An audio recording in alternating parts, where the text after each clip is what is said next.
Magandang araw pong muli mga kapistolero. Napanood ko kasi kahapon yung training video namin, yung kasama ang Philippine Coast Guards. Doon sa training na yon, marami kaming natutunan. At isa sa mga natutunan namin ay ang pagre-reload kapag ka ang iyong support hand ay na-injure. So dito sa video na to, gusto ko lamang i-share sa inyo kung ano yung natutunan namin. Hindi po ito isang hindi kasi ako firearm instructor. Hindi po ito isang pagtuturo. Ito ay sharing lamang kasi naniniwala naman ako kung ano yung mga natutunan mo ay pwede mo namang i-share. So sana panoorin po niyo itong video at hopefully meron po kayong matutunan. At disclaimer hindi po ako isang firearm instructor.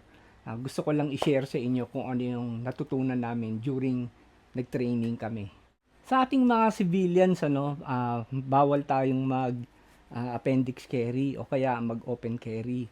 So, wala tayong ibang choice kundi gumamit po ng concealed carry bag. So, dito sa concealed carry bag na to, ay ipapakita ko po sa inyo, halimbawa na-injure po ang inyong support hands, wag naman sana, tinamaan ng bala at na-injure tayo. So, paano ng paraan ang gagawin natin para makapag-reload po tayo? So, meron po tayong tatlong paraan na pwede nating gawin. At syempre, wala na tayong bala, no? Halimbawa, nag-retract na yung slides, Tapos nag-slide lock na siya. So, anong una natin pwedeng gawin? So, ito yung support hands natin. Support hand natin, okay? Na-injure siya. So, gagawin natin nakaganito tayo. For example, ito, wala na siyang bala. So, anong gagawin po ninyo? Laglag ang magazine. Isang paraan po na pwede ninyong gawin ay iipit po ninyo sa legs ang inyong pistol. Kumuha ng spare mags. Isaksak po ninyo. And release the slide. Ang pangalawang pwede po ninyong gawin ay ito naman. So, wala na kayong bala.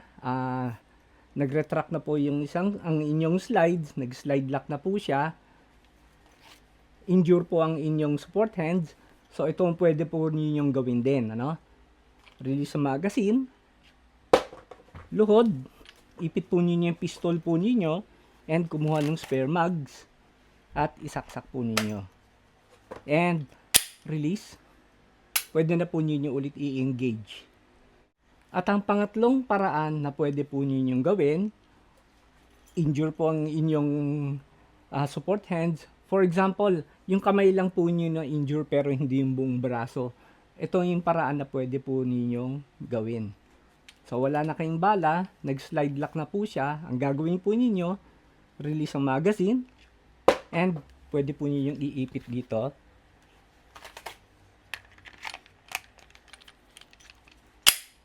Engage.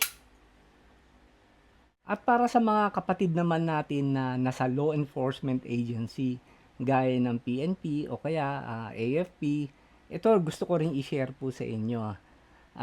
Paano kung na-injure din po yung inyong support hands at paano kayo magre-reload? Ito para sa mga law enforcers naman na naka-duty holster at may mga belt, yung mga mag pouch po ninyo, ito, ganito naman po siya. At syempre, wala ka ng bala, di ba? Mag-i-slide lock ulit siya. So, isang paraan po na pwede kayong mag-reload kapag injured ang inyong support hands ay ito, isang paraan. Release po niyo yung magazine nyo. Okay? Tapos, pwede rin yung ginawa natin sa civilian version. Kuha ng bagong slide, ipit sa legs. And engage.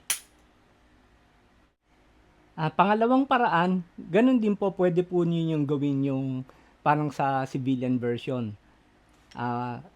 Nag-slide lock, wala ng bala, release ang magazine, and ipit po ninyo ulit sa inyong legs, kuha ng bagong mags, ilagay, release ang slides, and engage. At yung pangatlong paraan ay ganun din yun, yung pwede yung iipit dito, di ba? Gaya ng ginawa natin doon sa civilian version kanina. Pwede yung iipit tapos magpalit kayo ng slides. Pero sa ito yung i-share ko sa inyo, pwede kayong mag-reload sa holster. Medyo mahirap lang sana yan, pero kaya yan, practice lang yon. So, ito yung last na paraan na pwede po ninyong gawin. So, ayan na naman, walang bala, nag-slide lock, release magazine, injure tayo, release magazine, at i-release po ninyo yung slide lock, i-release po ninyo. And, isuot po ninyo, balik po ninyo sa holster, kuha ng bagong magazine, isaksak, at syempre, hindi siya nakakasa, di ba? So, saan kayo pwede magkasa? Pwede kayo magkasa sa inyong belt. Engage. Yung iba naman, ang ginagawa nila, kinakasan nila sa heel, gaya nito.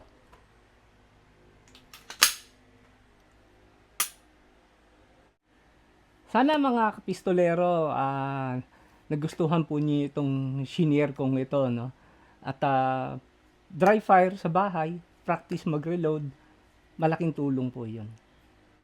At muli mga kapistolero, maraming pong salamat sa panunod po sa aking mga video. At sana po nagustuhan po ninyo itong video na ginawa natin, na gusto ko pong i-share sa inyo, yung natutunan po namin do sa past na training po namin. Sana po nagustuhan po ninyo ito, no? And salamat sa mga sumuporta po sa aking channel. Sa mga hindi pa po nakakapag-subscribe sa aking channel, muli po maglalambing po ako sa inyo. Sana po paki-like na lang po at subscribe po kayo sa aking channel. At paki-follow na rin po ang aking Facebook page. At madalas ko naman po sasabihin sa inyo, be a responsible gun owner and to God be the glory.